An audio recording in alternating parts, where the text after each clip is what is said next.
The three balloons bobbed against the ceiling of Maya's apartment like accusations waiting to be spoken aloud. Pink, blue, and between them, tethered by the same ribbon, a black balloon that seemed to absorb all the light in the room. The envelope in her hands felt heavier than it should have, its contents known only to her and Dr. Peterson, who had delivered the news with the clinical detachment of someone who had seen every permutation of human complexity walk through her office doors. Maya's fingers traced the sealed edge, remembering the way the doctor's eyebrows had lifted almost imperceptibly when she'd requested the specific formatting of the results. Outside, car doors slammed in the driveway. Voices carried through the windows, excited chatter about the upcoming revelation, speculation about whether it would be a boy or girl, someone joking about hoping for twins. Maya pressed her palm against her rounded belly, feeling the subtle movements within that had become her constant companions over the past month. The irony wasn't lost on her that everyone expected one surprise today, while she carried three. 6 weeks earlier, Maya had sat in the sterile waiting room of Dr. Peterson's office, her hands folded in her lap as she stared at the motivational poster on the opposite wall. "Every child is a blessing," it proclaimed in cheerful yellow letters above a stock photo of a smiling baby. The words felt like mockery now. The pregnancy test had been positive for 3 days before she'd found the courage to tell James. She'd rehearsed the conversation in her head dozens of times, imagining his reaction, hoping for surprise melting into joy, perhaps concern about timing but ultimately acceptance. What she hadn't prepared for was the cold fury that had settled over his features like a mask. James Whitmore was a man accustomed to control. At 34, he'd built a successful consulting firm from nothing, married and divorced his college sweetheart when she'd become inconvenient to his ambitions, and curated his life with the precision of someone who viewed spontaneity as a character flaw. Maya had been attracted to his certainty, his ability to make decisions without the paralyzing self-doubt that had plagued her since childhood. Now, facing the full force of that decisive nature turned against her, she understood why his ex-wife had described him as suffocating. The ultimatum had been delivered with the same tone he used for difficult clients. Clean, efficient, non-negotiable. The pregnancy was a complication they couldn't afford, not with his business expanding into new markets and her freelance writing career finally gaining traction. He'd already researched clinics, had the number ready.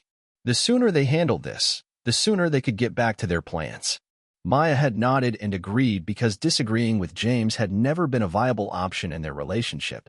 But as she'd driven home from that conversation, something had shifted inside her. Maybe it was the first flutter of what she'd initially dismissed as gas, or maybe it was the way James had referred to their potential child as this situation, but the compliance that had characterized their 2-year relationship began to crack. She'd made the appointment at Dr. Peterson's office the next day, but not for the procedure James expected. The ultrasound room was dimly lit, the monitor casting blue shadows across Dr. Peterson's focused face as she moved the wand across Maya's gel-covered belly. What had started as a routine prenatal visit had quickly become something more complicated.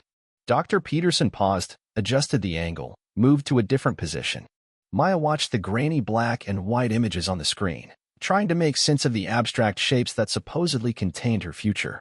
The doctor's expression had grown increasingly puzzled, then concerned, then something approaching amazement. She'd requested a more detailed scan, had brought in a colleague for a second opinion, had asked Maya a series of increasingly personal questions about her recent activities and relationships. The questions had been delicate but pointed, delivered with the kind of professional neutrality that barely concealed their implications. The results had taken a week to process, a week during which Maya had continued her charade with James, had pretended to research the clinic options he'd provided, had even gone so far as to make a fake appointment she had no intention of keeping. The deception felt foreign on her tongue, but also strangely liberating. For the first time in 2 years, she was keeping something from him that mattered. When Dr. Peterson had called with the results, Maya had been sitting in her car outside the grocery store, trying to work up the appetite to shop for dinner. The doctor's voice had been carefully measured, the words chosen with precision. There were indeed 2 fetuses, as the ultrasound had suggested.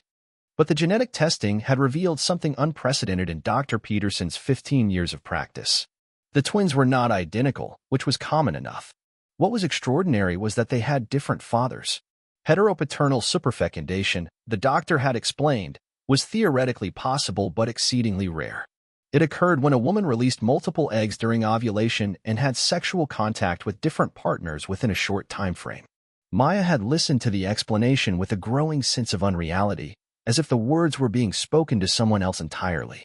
The implications had crashed over her in waves. James, with his obsession with genetic legacy and family lineage, was potentially the father of one child but not the other. And the other father.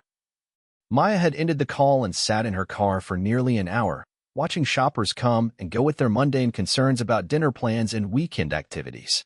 Her life had just become exponentially more complicated, but beneath the panic, she'd felt something unexpected, a fierce, protective joy. Thomas Rivera taught high school literature and coached the boys' soccer team. He had kind eyes behind wire-rimmed glasses and hands that were always stained with ink from constantly grading papers. Maya had met him at a coffee shop 6 months ago, had been drawn into conversation about the book she'd been reading, had found herself looking forward to their accidental encounters with an intensity that had frightened her. The kiss had happened on a rainy Thursday evening when James was in Chicago for a client presentation. Maya had been walking past the school where Thomas worked late hours, had seen the lights in his classroom window, had impulsively stopped to see if he wanted to grab dinner. The conversation had stretched through the evening, meandering through literature and life goals and the small disappointments that accumulate over time. When he'd kissed her, it had felt like coming home to a place she'd never been. When she'd kissed him back, it had felt like betrayal and liberation in equal measure. They'd spent one night together, 3 weeks before she'd discovered the pregnancy, and had agreed the next morning that it could never happen again. Thomas was recently divorced, still navigating the complexities of shared custody with his ex-wife. Maya was committed to James, regardless of her growing doubts about their compatibility. They'd managed to avoid each other for weeks afterward, and Maya had almost convinced herself it was a moment of weakness she could forget. Now, staring at the ultrasound images that contained 2 tiny lives, she realized that forgetting was no longer an option. Telling Thomas had been almost as difficult as the initial discovery. She'd found him after school on a Friday, had waited in her car until the parking lot emptied of students and faculty. He looked surprised to see her, then concerned when she'd asked to talk privately. The conversation had taken place in his empty classroom, surrounded by posters of literary classics and student essays tacked to bulletin boards. Maya had delivered the news as gently as possible, had watched his face cycle through disbelief, shock, and something that might have been hope before settling into quiet acceptance. Thomas had asked the question she'd been dreading. What did she plan to do? Maya had found herself articulating a decision she hadn't realized she'd made. She was keeping both babies, regardless of paternity. She was leaving James, regardless of the consequences. And she was going to need Thomas's help, not as a co-parent necessarily, but as an ally in the complicated months ahead. He'd agreed without hesitation, had offered whatever support she needed, had asked only that she keep him informed about the pregnancy's progress. As Maya had left his classroom that evening, she'd felt the first stirrings of something she hadn't experienced in years, the possibility of building a life based on her own choices rather than someone else's expectations. Living with James while planning to leave him required a performance that exhausted Maya more than the pregnancy symptoms. She'd become an actress in her own life, delivering lines about clinic appointments and procedure scheduling while secretly attending prenatal visits and researching single motherhood resources. James had grown increasingly impatient with what he perceived as her procrastination. The conversations had become more frequent and more pointed, his tone shifting from persuasive to demanding to barely concealed anger. He'd begun making comments about her weight gain, had questioned her fatigue and morning sickness with the suspicion of someone who'd been told the problem was being handled. Maya had deflected and delayed, had manufactured excuses about scheduling conflicts and insurance complications, had bought herself time by claiming the clinic required a waiting period for reflection. Each lie had felt like a small victory, a reclamation of agency in a relationship where her voice had been steadily diminished. The morning she'd felt the first unmistakable kicks, Maya had been sitting across from James at breakfast, watching him scroll through emails while mechanically eating cereal. The flutter in her abdomen had been stronger than before, insistent and joyful.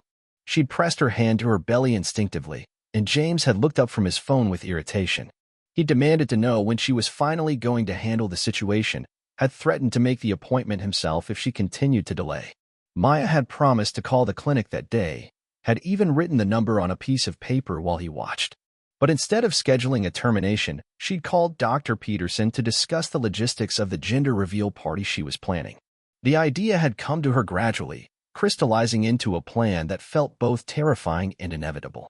She would gather their friends and family, would make the announcement James expected, but would reveal truths he couldn't imagine.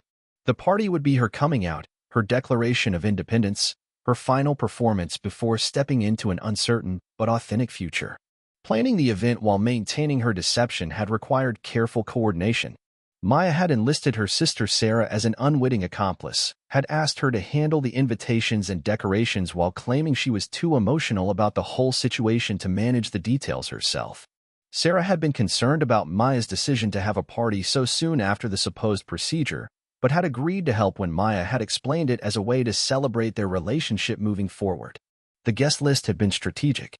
James's parents, who had always maintained polite distance from Maya, would be there to witness their son's reaction. Her own family, who had never entirely warmed to James, would provide moral support whether they realized it or not. Their mutual friends, who had grown accustomed to James dominating every social situation, would finally see him when he had no control over the narrative. And Thomas would be there, at Maya's specific invitation, though he was the only one who understood the true nature of what was about to unfold. The morning of the party, Maya woke before dawn with a mixture of anticipation and terror that made breakfast impossible. She'd spent weeks preparing for this moment, but now that it had arrived, the magnitude of what she was about to do felt overwhelming. James had left early for a golf game, had kissed her forehead absently and reminded her to keep the party simple since they'd be dealing with enough emotional complications already. His casual dismissal of what he believed would be their friend's sympathy for a difficult decision had strengthened Maya's resolve. He genuinely believed she'd terminated the pregnancy weeks ago, had accepted her need for emotional support in the aftermath without questioning the growing evidence of her continued pregnancy. Maya had hidden the physical changes carefully. Loose clothing, strategic positioning, claims about comfort eating to cope with hormonal fluctuations, all had worked to maintain the illusion. James's general lack of attention to her emotional state had made the deception easier than it should have been. Dr. Peterson had provided the ultrasound images Maya had requested, printed on special paper with the information she'd specified. 2 profiles, clearly distinct, with gender indicators and the names Maya had chosen written in careful script below each image. The envelope containing the results had been sealed with medical tape, giving it an official appearance that would make the reveal more dramatic. Sarah had arrived at noon to help with decorations, had chattered excitedly about the party while Maya struggled to maintain normal conversation. Her sister had always been more social, more conventional in her life choices, and Maya envied her certainty about traditional milestones and celebrations. Sarah's marriage to her college boyfriend had been a fairy tale of mutual support and shared goals. Everything Maya had thought she wanted with James until she'd realized that fairy tales were often just stories people told themselves about settling for less than they deserved. The balloons had been Sarah's idea, a dramatic way to reveal the gender that would make the announcement more memorable. She'd insisted on the pink and blue, had been puzzled by Maya's request for the black balloon but had agreed when Maya had explained it as representing the complexity of their journey to this moment. Thomas had arrived early, as they'd arranged, bringing flowers and wearing the nervous expression of someone about to participate in a plan he didn't fully understand. Maya had briefed him on the basic outline but had kept the specific details to herself, partly to protect him from potential backlash and partly because she needed to maintain some element of surprise even for herself. As guests began arriving, Maya had positioned herself strategically near the mantelpiece where the balloons waited.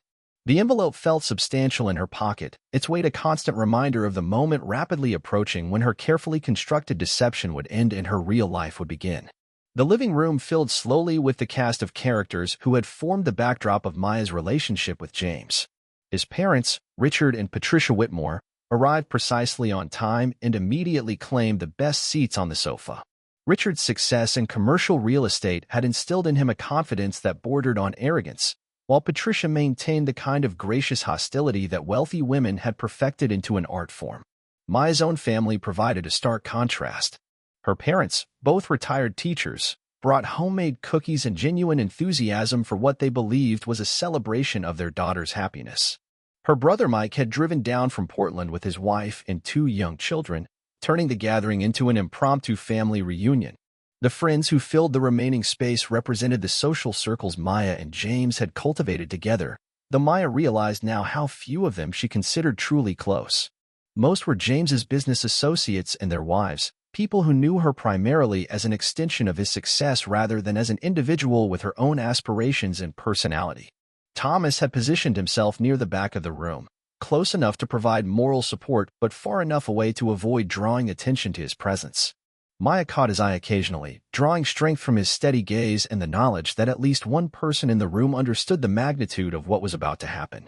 James had returned from golf in high spirits, had worked the room with his characteristic charm, accepting congratulations on their decision to start fresh and move forward with their relationship. Maya watched him perform, noting the way he commanded attention without effort, the way conversations seemed to orbit around his opinions and observations. She'd once found this quality attractive, had been proud to be chosen by someone so confident and successful. Now it felt like being trapped in someone else's story. Sarah had taken charge of the reveal logistics, gathering everyone's attention and explaining the format of the announcement. The gender would be revealed through the balloon colors, she explained, building anticipation for what everyone assumed would be a simple pink or blue moment.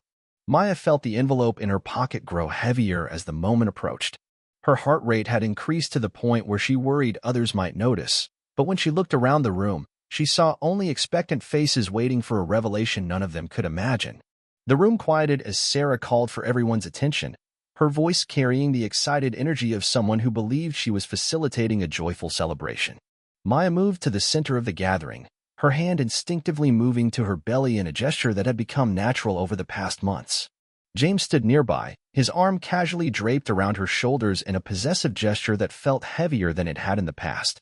He squeezed gently, his version of supportive affection, unaware that the woman beside him was about to detonate the foundation of everything he thought he knew about their life together. The black envelope emerged from Maya's pocket slowly, deliberately.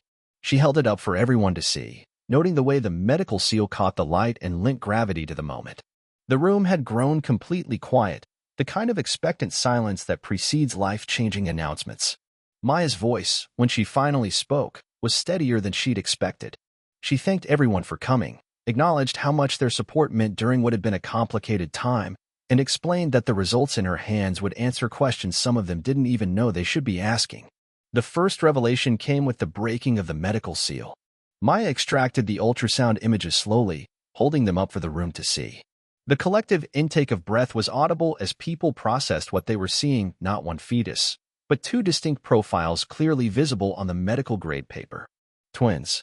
The word rippled through the gathering like a stone dropped in still water, creating expanding circles of surprise and confusion. James's arm tightened around Maya's shoulders, his body language shifting from casual support to something approaching alarm. But Maya wasn't finished. The second revelation came as she pointed to the carefully printed names below each ultrasound image. Not generic labels or medical identifiers, but actual names chosen with deliberate care. Elena Rose, printed below the first image, and James David, printed below the second. The significance of the naming took several moments to register with the assembled group. Maya watched understanding dawn on various faces at different speeds, saw the moment when people realized that the choice to give the baby's name suggested a decision very different from what they'd been led to expect. James's voice, when he found it, carried a dangerous edge that Maya had heard before but never directed at her so publicly. His demand for an explanation came out as a barely controlled hiss, his composure cracking in front of an audience for the first time in Maya's memory. Maya's response to James's demand came not in words but in action. She reached for the strings holding the three balloons, her movements deliberate and ceremonial. The pink balloon, she explained to the increasingly tense audience, represented Elena Rose. The blue balloon represented James David, named for his potential father. The black balloon, she continued, represented the truth none of them had been prepared to hear. The paternity results came out in clinical language that Maya had rehearsed until she could deliver them without emotion. Heteropaternal superfecundation was a term most of the gathering had never heard, but Maya's explanation was thorough and precise. 2 babies, 2 fathers, 1 pregnancy that had changed everything about her understanding of her own life. The room's atmosphere shifted palpably as the implications became clear. James's face had gone through several color changes, settling on a shade of gray that suggested the kind of shock that precedes either violence or complete shutdown. His parents had risen from the sofa, Patricia's hand pressed to her chest in a gesture of melodramatic horror that would have been comedic in different circumstances. Maya's own family had moved closer to her, creating a protective barrier that seemed to materialize instinctively. Her father's expression had hardened into the kind of quiet anger that suggested years of suppressed opinions about James were finally finding an outlet. The third revelation came when Maya turned to face Thomas directly, acknowledging his presence in the room for the first time since the announcement had begun. She explained his role in the story with the same clinical precision she'd used for the medical details, watching as the mathematical reality of timelines and possibilities settled over the gathering like a heavy blanket. Thomas, to his credit, had maintained his composure throughout the revelation. When Maya gestured toward him, he stepped forward slightly, not claiming a role he couldn't be certain of but making it clear that he was prepared to accept responsibility for whatever the future held. James's response, when it finally came, was everything Maya had expected and worse. The accusations flew with the precision of someone whose worldview was collapsing in real time. Betrayal, deception, humiliation, all delivered with the kind of controlled fury that James had perfected in business negotiations but had never before turned on her so completely. The dissolution of the party happened with the same inevitable momentum as a natural disaster.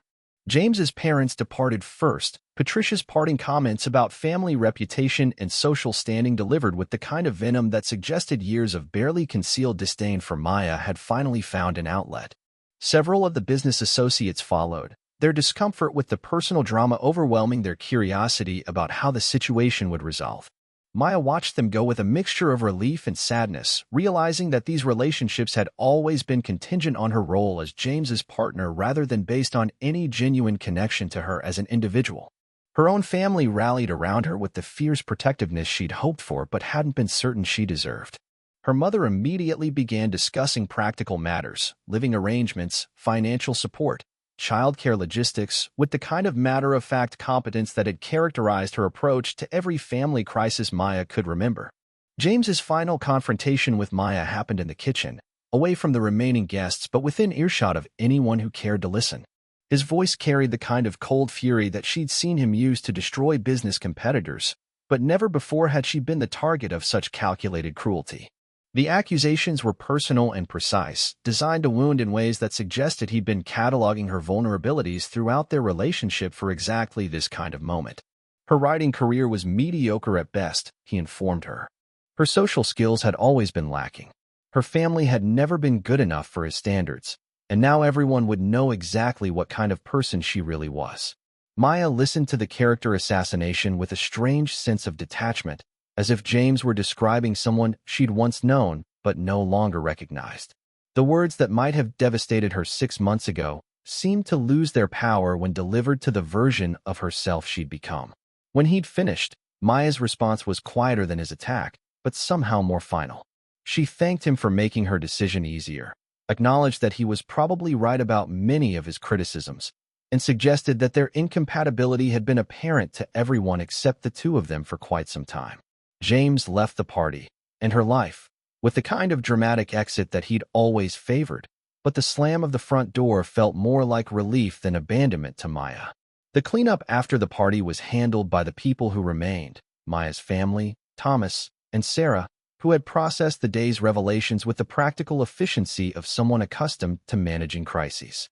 The balloons were deflated and disposed of, the decorations packed away, the remnants of what had been planned as a celebration transformed into the debris of one life ending and another beginning. Thomas had stayed to help with the practical matters, but also to discuss the immediate future. The conversation was careful and tentative, two people navigating a situation neither had anticipated or prepared for. He made it clear that his commitment to supporting Maya and the babies was unconditional, regardless of paternity results, but also respected her need to make decisions about their relationship without pressure. Maya found herself grateful for his steadiness, his refusal to make demands or impose expectations during what was already an overwhelming transition. Thomas's approach to crisis was so different from James's need to control every variable that Maya realized she'd forgotten what it felt like to have a partner who trusted her judgment rather than trying to override it. The logistics of her immediate future required immediate attention. Maya's lease on the apartment she'd shared with James was in his name, which meant finding new housing before the situation became more complicated. Her freelance writing income, while growing, wasn't sufficient to cover the expenses of single motherhood with twins, which meant making difficult decisions about career priorities and family support. Her parents' offer to move back to their hometown provided one solution, but Maya found herself reluctant to retreat to the familiar safety of her childhood environment. The woman who had orchestrated the day's revelations felt capable of building something new rather than returning to something old. Thomas's suggestion surprised her with its thoughtfulness and practicality. His house had enough space for Maya and the babies, at least temporarily, and his job provided the kind of stability that would help her transition to independent living. The offer came with careful caveats about expectations and boundaries, making it clear that he was proposing a practical arrangement rather than assuming romantic reconciliation. Maya accepted, not because it was the easiest option, but because it felt like the first decision in months that was entirely her own choice. The remainder of Maya's pregnancy passed with the kind of intense focus that comes from building a completely new life while growing two new lives simultaneously. The move to Thomas's house had been accomplished with the help of her family and a few friends who had chosen her side of the divorce aftermath, creating a support network that felt more authentic than the social circles she'd maintained with James. Living with Thomas required adjustments that were both more and less complicated than Maya had anticipated. Their relationship had to be renegotiated from the ground up, navigating the complexity of shared living space, potential romantic feelings, and the looming reality of co-parenting at least one of the babies. The house itself was a reflection of Thomas's personality, comfortable without being elaborate, filled with books and student artwork, lacking the designer perfection that had characterized the apartment she'd shared with James. Maya found herself relaxing into the space in ways she hadn't expected, claiming corners for her writing and baby preparation with the confidence of someone who belonged rather than someone who was visiting. Dr. Peterson continued to monitor the pregnancy with the fascination of someone documenting a medical rarity. The twins were developing normally despite their unusual conception, and Maya found herself growing increasingly excited about meeting the two individuals who had already changed her life so dramatically. The question of paternity remained unresolved by mutual agreement. Both Maya and Thomas had decided that the babies would be loved and supported regardless of genetic relationships, and that definitive answers could wait until they were ready to handle whatever truth emerged. The uncertainty felt liberating rather than anxiety-provoking, a reminder that family could be defined by choice rather than biology. James had made no contact since the party, though Maya heard through mutual acquaintances that he'd thrown himself into work with renewed intensity and had been seen dating someone new with suspicious speed.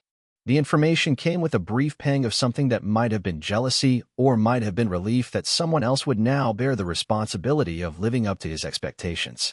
Maya's writing had found new energy during the pregnancy, as if the process of creating life had unlocked creative resources she hadn't known she possessed.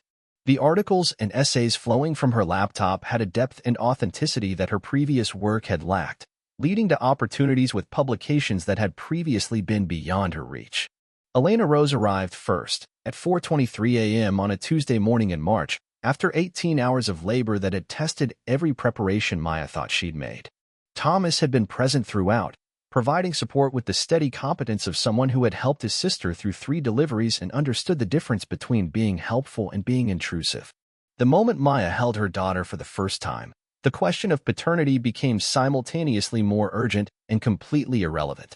Elena had Thomas's dark hair and Maya's nose, but her eyes were a shade of blue that belonged to neither potential father, reminding Maya that genetics followed their own logic regardless of human expectations. James David followed 17 minutes later, smaller than his sister, but with the kind of robust cry that suggested he intended to make his presence known. His resemblance to James was immediate and undeniable, the same squared jaw, the same stubborn set to his mouth even in those first moments of life. Maya found herself laughing through tears as she looked at her son, recognizing the irony that the child who bore his potential father's name might be the one who looked least like him. Genetics, she realized, had their own sense of humor about human assumptions and expectations. Thomas's reaction to both babies was immediate and complete. He held Elena with the careful wonder of someone meeting a person he'd been waiting for without knowing it, and when James David was placed in his arms, his expression suggested that paternity tests were irrelevant compared to the reality of 2 children who needed love and protection. The hours immediately following the birth passed in the blur of medical procedures, family notifications, and the overwhelming reality of being responsible for 2 completely dependent human beings. Maya felt exhausted and exhilarated in equal measure, her body depleted but her spirit more energized than it had been in years. The first visitors were Maya's parents, who arrived with flowers and the kind of practical gifts that suggested they'd been preparing for grandparenthood longer than Maya had realized. Her mother held both babies with the confidence of someone who had raised 3 children and understood that newborns were more resilient than they appeared. Thomas's ex-wife brought his own children to meet the babies, a gesture of acceptance that had required weeks of careful negotiation but that ultimately strengthened the extended family Maya was building around her unconventional situation. The paternity tests, when Maya finally decided to have them done 6 months after the birth, confirmed what everyone had suspected but no one had wanted to assume. Elena was Thomas's biological daughter, while James David carried no genetic connection to either man in Maya's life. The results arrived on a Thursday afternoon while Maya was feeding both babies in the kitchen of the house that had become home in ways she hadn't expected. Thomas read the report quietly, then handed it to Maya with an expression that suggested the information changed nothing about his intentions or feelings. Maya studied the clinical language that reduced her children's origins to percentages and genetic markers, trying to process the implications of raising one child with a father who was present and committed, and another whose biological father remained unknown. The mystery of James David's paternity had been the subject of much speculation but little investigation. Maya had reviewed her activities during the relevant timeframe repeatedly, but the answer remained elusive. The timeline suggested possibilities she hadn't considered, encounters she'd forgotten or dismissed as insignificant. Thomas's response to the paternity results was characteristically thoughtful and decisive. Elena was his daughter biologically and legally, but James David was equally his son in every way that mattered.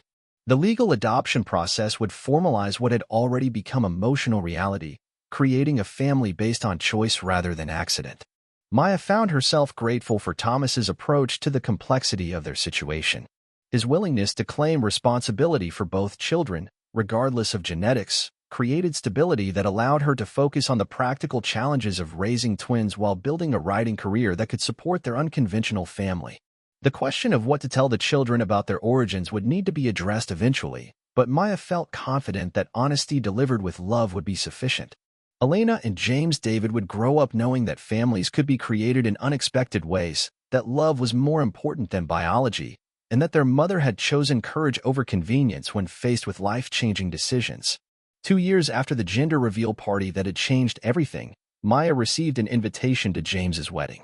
The thick paper and formal script suggested the kind of elaborate celebration that he'd always favored, though Maya noted that her own name had been carefully removed from their mutual friends' contact lists. She had no intention of attending, but the invitation served as a reminder of how completely her life had changed since that afternoon when she'd stood in front of a room full of people and chosen truth over convenience. Elena and James David were walking now, filling the house with the kind of chaos that made writing difficult, but that also infused every day with unexpected joy. Elena had inherited Thomas's love of books and could often be found attempting to read picture books to her brother, while James David showed early signs of the determined personality that might have come from his namesake but was definitely all his own. Thomas had proven to be the kind of partner Maya hadn't known she was looking for, supportive without being controlling, present without being overwhelming, committed to their family while respecting her independence. The romantic relationship that had developed gradually felt natural rather than dramatic, built on shared responsibility and mutual respect rather than passion and possession. Maya's writing career had flourished in ways that surprised her. The authenticity that had emerged from her willingness to live truthfully had translated into work that resonated with readers facing their own complicated decisions. The essay she'd written about the gender reveal party had been published in a national magazine and had led to speaking engagements about courage and choice that had supplemented her income significantly. The mystery of James David's biological father had never been solved, though Maya had made peace with the uncertainty. DNA tests could provide answers to some questions, but the more important questions about family and belonging had been answered through the daily work of loving and caring for 2 children who had changed her understanding of what it meant to be brave. On the evening she received James's wedding invitation, Maya was sitting in the backyard watching Thomas push Elena and James David on the swing set he'd built the previous summer.